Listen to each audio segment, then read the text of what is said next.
오늘은 출애굽기 12장 29절부터 51절까지 출애굽입니다. 29절 밤중에 여호와께서 애굽 땅에서 모든 처음 난 것 곧 왕 위에 앉은 바로의 장자로부터 옥에 갇힌 사람의 장자까지와 가축의 처음 난 것을 다 치셨다. 그래서 30절에 애굽에 큰 부르짖음이 있었다. 그 나라에 죽임을 당하지 아니한 집이 하나도 없었다. 그래서 피가 생명과 사망, 삶과 죽음을 가르는 선이 됩니다. 그래서 피 바른 집에는 하나님의 심판의 재앙이 넘어갑니다. 살육의 천사가 넘어갑니다. 그러나 피 바른 집 안에서는 생명의 역사가 일어납니다. 어제 말씀 12장 7절을 한번 보시면은 이 피 바른 집을 양 먹을 집이다 이렇게 표현합니다. 굉장히 중요한 말씀이죠. 그래서 밖으로는 재앙을 막아주는 피, 안에는 생명을 주는 어린 양의 살이 있습니다. 예수님의 죽음은 이 두 가지 면을 가지고 있습니다. 피는 밖으로부터 오는 심판의 재앙을 막아줍니다. 사망을 막아줍니다. 그런데 그 안에서는 피만 있는 것이 아니죠. 그 안에서는 어린 양의 고기를 온 가족이 함께 구워 먹습니다. 그런데 그 고기가 그 이스라엘 백성들에게 새 생명을 주는 겁니다. 우리가 이제 고기를 가끔 구워 먹어보지요. 소고기나 닭고기나 이런 고기들을 구워 먹는데 그런 고기들을 구워 먹었다고 해서 그 사람들에게 새로운 생명이 들어오는 것은 아니죠. 그러나 우리 주님 예수님의 살에는 영원한 생명, 새 생명이 들어있습니다. 이게 복음입니다. 그래서 내 피는 참된 음료요, 내 살은 참된 양식이다. 우리 예수님이 그렇게 말씀합니다. 나는 하늘에서 내려온 살아있는 떡이니 사람이 이 떡을 먹으면 영생하리라. 내가 줄 떡은 곧 세상의 생명을 위한 내 살이다. 요한복음 6장 말씀입니다. 예수님께서 이르시되 내가 진실로 진실로 너에게 이르노니. 중요한 말씀을 할 때는 진실로 진실로 반복하죠. 아주 중요하다는 말씀이죠. 그래서 우리는 6월절에서 피만 보면은 절반밖에 못 보는 겁니다. 반드시 어린 양의 살, 예수님의 새 생명을 주는 이 살을 알고 그 살을 먹어야 되는 겁니다. 내 살을 먹고 내 피를 마시는 자는 영생을 가졌고 마지막 날에 내가 그를 다시 살리리니 내 살은 참된 양식이요 내 피는 참된 음료로다. 마지막 날에 다시 살아난다는 것은 부활 생명을 말하는 겁니다. 예수님이 우리들에게 주시는 생명은 하나님의 생명이고 새로운 생명이고 영원한 생명이고 부활의 생명입니다. 우리 사람의 모든 문제가 어디에서 발생하느냐면 생명이 타락했다는 말입니다. 부패한 생명이 되어버린 겁니다. 아담이 선악과를 먹을 때 어떤 일이 벌어졌냐면 그 아담 안에 원래 하나님이 주셨던 생명이 변질이 되어 마귀의 생명으로 바뀌어버렸다는 겁니다. 이게 모든 문제의 근원이죠. 죄를 용서해 주어도 피로 죄를 용서해 주어도 그가 다시 죄를 짓게 됩니다. 왜죠? 그 안에 생명이 타락되어 있기 때문에. 이것을 예배서 2장에 보면 본질상 진노의 생명이다 이렇게 표현합니다. 그래서 구원은 완전한 구원입니다. 피는 이미 범해버린 죄를 용서하죠. 밖으로부터 오는 심판의 재앙을 막아주면서 동시에 그 안에 다시 죄를 반복하지 않도록 거듭나는 새 생명을 주는 겁니다. 이게 바로 6월절 사건이죠. 하나님의 사랑이 온전해서 우리를 죄로 용서할 뿐만 아니라 우리를 하여금 거듭난 새 생명을 줘서 하나님의 자녀가 되게 한다는 말이죠. 이 얼마나 엄청나고 놀라운 사랑입니까? 예수님의 죽음을 통해서 우리는 심판을 면할 뿐만 아니라 새로운 생명을 받는 겁니다. 자, 이 새로운 생명을 받음으로 어떤 일이 벌어지냐면 이제 애굽이 살 곳이 아닙니다. 그 고기를 먹는 순간에 떠납니다. 그래서 그 고기를 먹을 때의 복장이 출발 직전의 복장입니다. 신을 신고 허리띠를 두르고 지팡이를 잡고 서서 불에 구워 급히 먹습니다. 우리는 새 생명을 받으면 새로운 삶을 출발합니다. 우리는 본향이 생깁니다. 우리들의 본향은 저 하늘의 하나님입니다. 하나님의 생명을 받았기 때문에 그 생명이 있는 새로운 나라를 향해 출발하게 되는 겁니다. 그래서 구원은 출발이에요. 출발. 씨앗과 같습니다. 새로움을 출발하러 새 생명을 받아 새로움으로 출발하게 되는 겁니다. 그래서 피는 내 죄는 용서받았다. 나의 저주는 십자가에서 이미 담당되었다. 나는 이제 죽음을 면했다. 이게 믿음으로 받아들여지는 거고, 이 어린 양의 살을 먹었다는 것은 중심에 받아들인다는 얘기죠. 진심으로 믿는다는 얘기죠. 이제 나는 하나님의 자녀가 되었다. 하나님은 이제 나의 아버지가 되었다. 나는 영생을 얻었다. 나는 이제 장차 부활할 것이다. 나는 이제 하나님의 나라를 상속받을 상속자다. 이것을 마음으로 받아들이는 것, 그게 어린 양의 살을 먹는 겁니다. 자, 이것이 믿음이죠. 이렇게 거듭남의 생명이 들어오면 그때부터 달라집니다. 선악과를 먹은 순간에 아담과 하와의 눈이 달라지죠. 그런 것처럼 이제 어린 양의 살을 먹으면 그 안에 거룩한 욕구가 생깁니다. 신령한 욕구가 생깁니다. 하나님의 생명의 욕구가 생깁니다. 예, 여러분, 누에는 뽕잎을 먹잖아요. 송충이는 솔잎을 먹죠. 세상 사람들은 세상 것이 재밌고 세상 것이 맛있어요. 하나님의 거룩한 말씀을 줘도 안 받아줍니다. 그런데 우리가 거듭나면 그때부터 말씀이 먹고 싶어진다는 거죠. 이렇게 새벽에 오신 것도 하나님의 말씀을 먹고 싶고 하나님께 예배하고 싶어서 오신 것 아니겠습니까? 우리 안에 하나님의 생명이 들어와서 하나님을 향한 갈망이 생깁니다. 예배하고 싶어지죠. 기도하고 싶어지죠. 하나님의 뜻대로 살고 싶어지죠. 그 생명이 이제 우리로 하여금 움직이게 만듭니다. 변화되게 만들죠. 하나님의 사랑이 우리로 하여금 하나님을 향하여 변화되도록, 하나님의 성품을 닮아가도록 그 내 속에 들어온다는 겁니다. 자, 이게 하나님의 사랑이고 이게 하나님의 놀라운 선물입니다. 이 거룩한 거듭남이 없이는 이게 한계가 있는 겁니다. 아무리 잘 해주고 병을 치료해줘도 얼마 나오다가 시들해져서 이제 교회 안 나옵니다. 이만큼 다녀드렸으면 됐지요. 이렇게 말합니다. 그러나 우리가 예수를 믿어 그 속에 생명이 들어가게 하면은 그때부터 하나님을 찾는 마음으로 계속해서 하나님을 찾는 마음으로 교회를 오게 되죠. 그래서 피 바른 집 안에서 양을 먹어라. 예수님은 우리들의 생명 양식이 됩니다. 한 사람도 나가지 말아라. 자, 우리는 집 밖에는 이 양식을 나가게 할 수가 없습니다. 어린 양의 고기는 그날 밤에만 먹고 그 다음날 아침에 혹시 남은 것이 있으면 불태워버립니다. 우리들의 구원은 한 번이죠. 예수 이름을 한 번 영접하면 그 생명이 우리 안에 영원하기 때문입니다. 자, 그런데 그 어린 양의 고기를 먹고 난 다음부터 6월절은 하루인데 무교절이 일주일간 진행됩니다.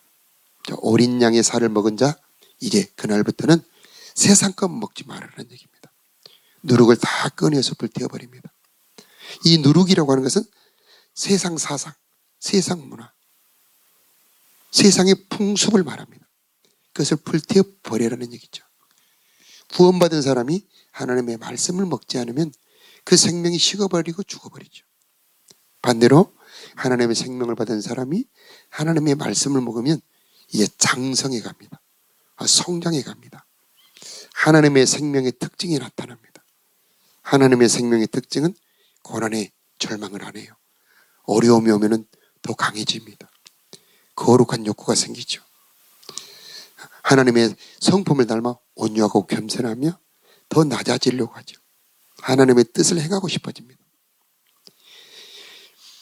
자, 31절에 보면은 31절에 보면은 바로가 모세와 아론을 불러서 야, 너희와 이스라엘 자손이 일어나 내 백성 가운데 떠나라. 너희 말대로 가서 여호와를 섬기라. 너희 말한 대로 너희 양도 소도 몰아가고 나를 위해 축복하라 하면서 보내줍니다. 어린 양의 보혈이 아니면은 마귀가 우리를 놓지 않습니다. 다시 말하면 어린 양의 보혈을 뿌리고 예수의 피가 들어있는 사람은 마귀가 붙잡지 못하고 보낼 수밖에 없다는 얘기죠. 그래서 전도의 핵심은 예수의 보혈이죠. 예수 그리스도의 보혈이 뿌려지는 순간에 사단은 더 이상 그를 지배할 힘을 잃어버립니다. 예수의 보혈은 사단의 지배를 무력화시켜버리고 사단이 붙잡지 못하게 하며 모든 저주를 없애버리고 죄를 용서해버립니다. 하나님을 향해서는 화목하게 하고 속죄를 이루게 됩니다. 모든 물건까지도 비로소 장결하게 된다고 그랬죠. 우리들의 마음에도 우리의 삶에도 예수의 보혈을 뿌릴 때에 하나님의 지배가 임하게 되는 겁니다. 자, 어린 양의 보혈이 뿌려지는 그날 애굽의 모든 장자들이 다 죽습니다. 예수님의 십자가 사건이 있는 그날 마귀의 권세는 다 소멸이 되어버립니다. 그래서 예수 십자가 항상 우리가 기억하고 찬양해야 되는 이유, 예수 십자가 가는 그곳에 모든 마귀의 권세는 무력화되는 겁니다. 장자들은 애굽의 신이었죠. 어제 말씀 12절에 애굽의 신들을 심판했다. 모든 신들을 심판했다. 장자들은 머리를 말하죠. 대적의 문을 얻는다. 바로 이걸 말하는 겁니다. 이제 원수 마귀는 우리를 더 이상 지배할 힘이 없습니다. 권세가 없습니다. 어린 양의 피가 뿌려지는 순간에 사단의 모든 권세는 죄의 권세는 우리를 붙들지 못하고 이제부터 하나님의 권세, 보혈의 권세가 우리를 지배하게 되는 거죠. 자, 오늘 주제가 출애굽기죠. 자, 창세기 다음에 책 이름이 출애굽기입니다. 출애굽기. 세상에서 나온다는 말이죠. 애굽에서 떠난다는 말이죠. 구원받은 사람은 세상을 떠나는 겁니다. 새로운 삶이죠. 이전의 삶과는 다른 하나님의 나라의 삶입니다. 하나님과 함께 살아가고 하나님의 뜻을 따라가는 새로운 삶, 이게 바로 구원의 삶이라는 겁니다. 죄와 정욕을 따라가는 옛사람이 아니죠. 육신의 정욕을 따라가는 삶이 아닙니다. 이제 하나님을 따라가는 삶, 하나님의 인도를 받아가는 삶, 바로 그것이 구원의 삶이 되는 겁니다. 죄의 습관이 있다면 이제 버리는 겁니다. 떠나는 겁니다. 누룩을 불태우죠. 우리 안에, 우리들의 생각 안에, 우리 가정 안에, 내 삶에 세상의 풍습이 있다면 자, 이걸 꺼내는 겁니다. 그리고 불태우는 겁니다. 왜 죄의 자리를 떠나야 합니까? 하나님과 함께 살아가려면 죄가 있는 곳에서는 하나님이 함께 있을 수 없습니다. 왜 죄를 버려야 되느냐? 가나안 땅에 들어가려면 애굽의 사상 가지고는 못 들어갑니다. 그래서 애굽의 습관 문화를 못 버린 사람들은 전부 광야에서 죽습니다. 그리고 새로워진 사람들만이 가나안 땅에 들어갈 수가 있었습니다. 그래서 구원은 이제 거듭남의 과정, 성화의 과정에 출발이 되는 겁니다. 자, 가나안 땅이 있죠.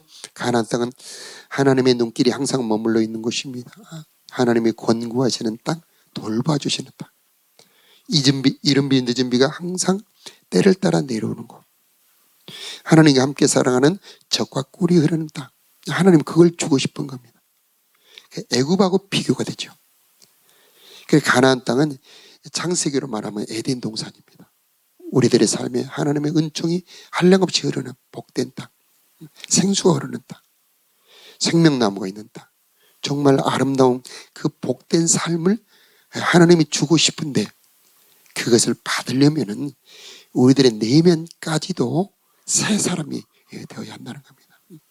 몸은 애굽에서 나왔는데 속에는 애굽이 그대로 들어있으면은 그 가나안의 복을 받을 수가 없다는 얘기죠. 자, 이 땅은 하나님과 함께 있는 땅, 하나님을 섬기는 땅이에요. 그래서 우리들의 삶의 행복은 하나님을 섬길 때 오는 겁니다. 왜 하나님을 섬기는 것이 우리들의 행복이냐? 하나님을 섬기고 예배하고 하나님 중심으로 살아가는 것이 괴로운 일 아닙니까? 내 하고 싶은 대로 살아야 그것이 좋은 것이 아닙니까? 이렇게 질문할 수도 있죠. 그러나 성경에 계속 말하는 것은 하나님을 섬기는 사람이 가장 행복한 사람이다. 하나님의 법도를 따라가는 사람이 가장 복된 사람이다. 말씀하고 있는 겁니다. 구원의 목적은 우리를 인도하여 하나님의 나라 가나안 땅까지 인도하는 겁니다. 자, 34절에 보면은 발교되지 못한 반죽 담은 그릇 옷에 싸서 어깨 매죠.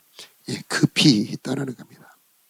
우리가 예전에 밀가루로 빵을 집에서 해 먹던 시절에 보면 이렇게 반죽에서 발효가 되려면 그래도 한 4-5시간은 있어야 되죠. 저녁에 이렇게 반죽을 해내면 아침에 되면은 발효가 되어 있습니다. 그런데 그럴 시간조차 없이 급히 떠났다는 얘기죠. 우리가 예수를 믿을 때 지체하지 말아야 된다는 얘기죠. 주님을 따라가는데 미적거리면 안 되는 겁니다. 주님이 인도할 때 즉시 따라가는 것이 구원의 삶이라고 하는 겁니다. 자, 35절 36절에 보면은 은금 폐물 의복을 구하죠. 그래서 그들이 풍성하게 나옵니다. 애굽의 종살이 430년을 했을 때 빈손으로 나온 것이 아닙니다.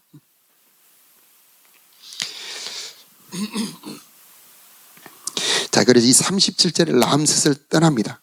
숫곳에 이르는데 장정이 60만이 됐습니다. 70명이 60만이 되었죠. 자, 애굽의 삶이 무슨 의미가 있느냐? 번성의 시간입니다. 수가 차는 시간입니다. 그래서 세상의 삶에 있어서 떠나야 되지만은 거기서 하나님은 우리가 태어나기도 하고 자라기도 하고, 자, 하나님을 만날 그 바로 공간이 바로 애굽이었던 거죠. 자, 그래서 그들은 급히 애굽을 떠납니다. 40절에는 애굽에 거주한 지 430년이 흐릅니다. 하나님이 아브라함에게 약속하셨습니다. 4대 만에 돌아올 것이다. 약속을 지키시는 하나님, 모두 여호와의 군대가 되어서 애굽을 떠나게 되는 겁니다. 자, 42절에 보면은 여호와 앞에 절기를 지키라. 대대로 지키라. 자, 구원은 옛날 사건은 아닙니까? 그런데 구원이라고 하는 것은 한 번 구원은 영원한 구원이 되는 겁니다. 그래서 대대로 기억해라. 결혼식은 하루예요. 하루죠. 시간으로 따지면 뭐 2-3시간이면 결혼식이 끝나죠. 그러나 이제 그 결혼식은 결혼 생활로 계속 이어지잖아요. 그래서 해년마다 결혼을 기념하죠. 그런 것처럼 우리가 구원을 받았는데 그 구원의 효력, 그 구원의 효력이 계속해서 우리들의 삶에 이어지게 하는 것이 바로 기념하는 겁니다. 예배지요. 유월절이죠. 우리로 말하자면 우리의 삶에 왜 계속 그렇게 예배를 드립니까? 구원은 우물과 같다. 이사야 12장에 말씀한 것처럼. 그래서 우물을 퍼올리기만 하면 다시 물이 솟아나는 것처럼 한 번 마시고 사라지는 양동이의 물이 아니고 계속해서 솟아나오는, 계속해서 기쁨과 계속해서 구원과 계속해서 죄사함과 계속해서 생명이 다시 솟아나게 하는 것이 바로 구원입니다. 그래서 우리는 예수 그리스도의 십자가 사건을 계속 기억하며 내가 처음 믿은 그날을 기억하면서 날마다 주님을 찬양하고 예배할 때에 구원의 효력은 우리들의 삶에서 계속되는 겁니다. 그 감동, 그 은혜, 그 생명 기념할 때마다 우리들의 삶에 동일한 효력으로 역사하게 되는 겁니다. 43절에 보면은 유월절 규례는 이러하니라 이방 사람은 먹지 못할 것이다. 그래서 유월절은 먹는 절기입니다. 피도 중요합니다만은 먹는 게 중요합니다. 예수님이 나의 새 생명으로 예수를 먹는 날. 예배 때마다 먹는 시간이 돼야 됩니다. 말씀은 먹는 거다. 은혜도 내가 먹는 거다. 여러분, 날마다 음식을 먹잖아요. 음식을 먹으면 그것이 내 깊은 뱃속으로 들어가서 소화돼서 힘이 되고 그 다음에 양분이 되어서 나를 지키기도 하고 힘을 주고 기쁨을 주죠. 그런 것처럼 우리 예수님은 우리들에게 날마다 힘을 주는 겁니다. 매 순간마다 은혜를 주는 겁니다. 할례를 받은 사람들만 먹어라. 이것은 하나님의 은혜는 내가 하나님과 함께 죽고 함께 살았다고 하나님의 소유된 사람들만 먹을 수 있다는 얘기입니다.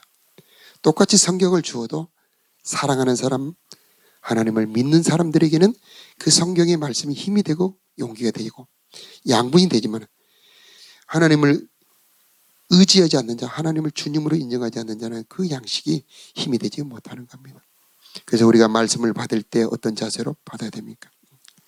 하나님은 나의 하나님이십니다. 예수님은 나의 주님이십니다. 이제 나는 예수님과 함께 죽고 함께 살았습니다라고는 세례의 정신, 할례의 정신으로 우리는 양식을 먹어야 되는 겁니다. 겸손한 마음으로 말씀을 먹는 사람만이 말씀이 머리에서 지나가지 않고 저 중심으로 들어가서 그 사람에게 생명이 되는 것입니다. 자, 마지막 51절 우리 함께 읽겠습니다. 바로 그날의 시작. 바로 그날에 여호와께서 이스라엘 자손을 그 무리대로 애굽 땅에서 인도하여 내셨더라. 아멘. 애굽에서 나오려면 하나님의 인도를 받아야 됩니다. 가나안 땅에 들어가려고 해도 하나님의 인도를 받아야 가나안 땅에 들어갑니다. 내가 죄의 삶, 세상의 삶, 저주의 삶에서 벗어나려면 하나님의 인도를 받아야 됩니다. 왜 내 삶에 애굽 같은 고통이 있습니까? 내가 하나님의 인도를 안 받아서 그렇습니다. 내 가고 싶은 대로 가버리기 때문이다. 고집하여 제 갈 길로 가버리기 때문입니다. 그래서 어려움, 애굽에서 벗어나는 것도 하나님의 인도를 받을 때 벗어나는 겁니다. 가나안 땅, 하나님의 복됨, 하나님의 부유함, 적과 꿀이 흐르는 인생이 되는 것도 하나님의 인도를 받아야 되는 겁니다. 광야 생활도 인도받는 삶이죠. 구름기둥, 불기둥이 인도할 때 거기를 따라갈 때 그 광야에서 죽지 않고 은혜 가운데 보존될 수 있는 겁니다. 그래서 애굽도 광야도 가나안도 결국은 성령의 인도를 받을 때에 그 모든 과정을 통과할 수가 있습니다. 우리가 아는 것처럼 출애굽기는요 한 과정이 아니죠. 이 48곳을 지나갑니다. 48곳을 통과해야 비로소 가나안 땅으로 들어갑니다. 가나안 땅에 들어가도 한 번이 아니죠. 거기서부터 또 전쟁의 시간이 벌어지며 그리고 결국 가나안 땅을 차지하게 되는 겁니다. 우리들의 삶에 하나님의 인도는 생명으로 인도합니다. 목자의 인도를 받을 때 우리의 삶은 푸른 초장 맑은 물가가 될 수 있습니다. 사망의 음침한 골짜기로 갈지라도 하나님의 인도를 받는다면 거기에는 주님의 지팡이와 막대기가 있습니다. 하나님의 인도를 받으면 주님의 선하심과 인자하심이 나를 따라오게 되는 것입니다. 내가 하나님의 인도를 받을 때에 주님의 선하심과 인자하심이 정녕 나를 따르리니 하나님의 돌보심이 나를 따라오게 되는 것입니다. 그래서 오늘 기도의 제목, 하나님 내가 애굽을 떠나기를 원합니다. 내 속에 들어있는 세상이 있다면 버리고 떠나게 하여 주시옵소서. 하나님 오늘도 성령의 인도를 받기를 원합니다. 성령으로 감동하여 주시옵소서. 내 삶의 선한 목자가 되어 주시옵소서. 혹시 내 삶의 사망의 음침한 골짜기 같은 메마른 사막 같은 곳이 눈물 골짜기 같은 곳이 통과된다 할지라도 나를 인도하여 주시옵소서. 자, 이렇게 기도하는 이 새벽 되었으면 좋겠습니다. 함께 기도하겠습니다.